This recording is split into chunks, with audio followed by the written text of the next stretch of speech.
대응을 해보시기 바랍니다. 이어서요, 저희 전화 받아보겠습니다. 여보세요? 여보세요? 네, 어떤 종목 봐드릴까요? 한미약품이에요. 한미약품 매수가하고 비중 어떻게 되세요? 50만 원에 네. 20%예요. 50만 원에 20% 언제 사셨어요? 작년 9월이요. 아이고, 올해 좀 고생을 하셨는데, 그러면 어떤 점이 좀 궁금하세요?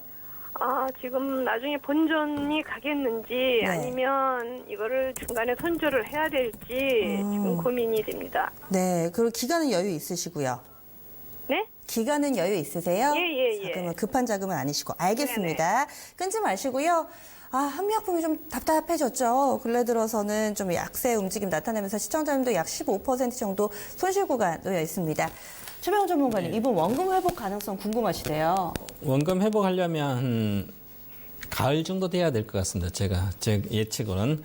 제가 작년 9월에 바이오 신약분 관련된 종목은 대다수 계속 팔려고 말씀 많이 드렸는데 7, 8월 달에도 9월에 사셨기 때문에 이렇게 고점에서 이렇게 손실을 보고 있는, 평가성을 보고 있는 건데, 그러면 올해 2월 달에도 50만 원 왔는데 또 안 파셨어요. 그럼 지금 20% 내려와서 거의 이제 손절에 대한 고민을 할 필요 없이 이 종목은 결국은 당연히 본전 이상은 갑니다. 왜 그러냐면, 고가에 사더라도 신약에 대한 모멘텀 상승 동력 있는 상태에서 현재는 제약 바이오 중에 대다수 몇 개 종목 빼고는 상승 동력이 약해져 있는 상태입니다. 주가에 다 반영돼서 내려왔기 때문에. 그러면 이 한미약품이 앞으로 상승을 하려면 어떤 모멘텀이 있는데 그 모멘텀이 비만 치료제 쪽에서 지금 임상 이상이 끝난 상태가 있거든요. 그게 임상 이상 끝나고 나서 이제 비만이 정말 효과가 있는지 이제 좀 주사나 이렇게 맞아가지고 정말 살이 잘 빠지는지 치료가 되는지 그게 여름에 나올 걸 보이거든요. 그때 나왔을 때 효과가 있으면 기술 수출을 하겠죠. 당연히 얀센 이런 데 하고 기술 수출한다든지 전체적으로 그러면 모멘텀이 발생됩니다. 그래서 올해 9월 달 정도에는 다시 50만 원 돌파할 걸 보이고요. 그러면 이제 20%밖에 안 되니까 이게 신약 개발비를 상당히 거의 우리나라에서 가장 상위권은 많이 돈을 이제 비용을 쓰고 있습니다. 신약 개발에 파이프라인이 아주 많아요. 당뇨랑 항암, 그다음에 비만까지 이 3대 시장이 가장 큰데 이것을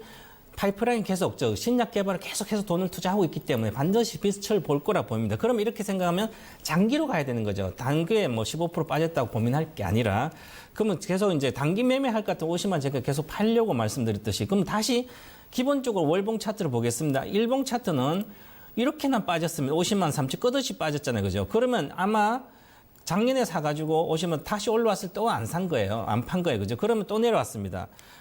이제 그러면 계속 빠졌으니까 더 있어 올라가겠지. 그런데 바이오주는 빠졌다 올라가는 게 아니라 모멘텀이 있어야 됩니다. 그래서 테마처럼 그러면 주봉 차트를 보니까 박스권에서 오히려 22평선 내려가고 있습니다. 이렇게 내려간다는 것은 어디까지 내려갈지 고민이겠죠. 그러면 당연히 여기도 깨질 걸로 보입니다. 그런데 월봉 차트를 딱 보니까 조금 좀 더 심각하구나. 왜?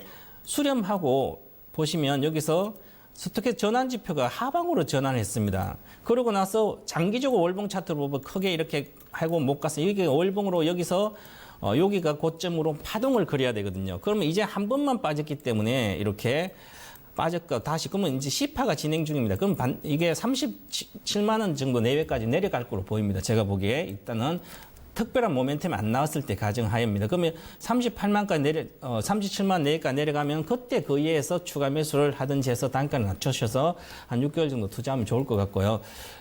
이 종목은 이제 바이오의 장기 투자의 개념을 갖고 있다면 손절하지 않아도 되고 만약에 장기 투자가 단기 매매를 바이오주 한다면 차트를 미리 아셔야 돼요. 그래서 현재는 모멘텀은 비만 치료제 이제 성과 모멘텀이 여름에 남았다 이렇게 말씀드리겠습니다. 여름보다 전에 5월 말에 아스코 있잖아요. 미국 종양학회 있는데 이거 기대하기 좀 힘든가요? 벌써 하락 파동이 진행되기 때문에 그 모멘텀으로는 가지 않는다. 그래요. 지금 바이오주는 항상 그렇습니다. 4월 중순까지 안 가면 그다음 9월이고 그다음에는 안 되는 거죠. 모멘텀이. 그래요. 네. 시청자님 도움이 좀 되셨어요? 예, 근데 그러면 지금 한 9월까지는 기다려 봐야겠네요. 네, 내려가면 37만 이하 가면 10% 더 사셔서 편안하게 들고 가시면 수익 나실 거예요. 9월까지. 네. 9월까지요? 네. 그럼 좀 여유 있는 저 마음으로. 네. 저희가 아까워서 이거는 내가 중장기로 그냥 안전한 주식이라서 갖고 가려고 그러는데 좀 많이 빠져서. 아이, 네. 그러면 조금 더 고민을 해보시고요. 장기적으로 또 이렇게 충분히 또 잠재력은 있는 회사라고 하니까 네, 네. 대응 전략 한번 잘 세워보세요. 네, 알겠습니다. 기다려야죠, 뭐. 예, 네. 알겠습니다. 네. 한미약품 살펴드렸습니다.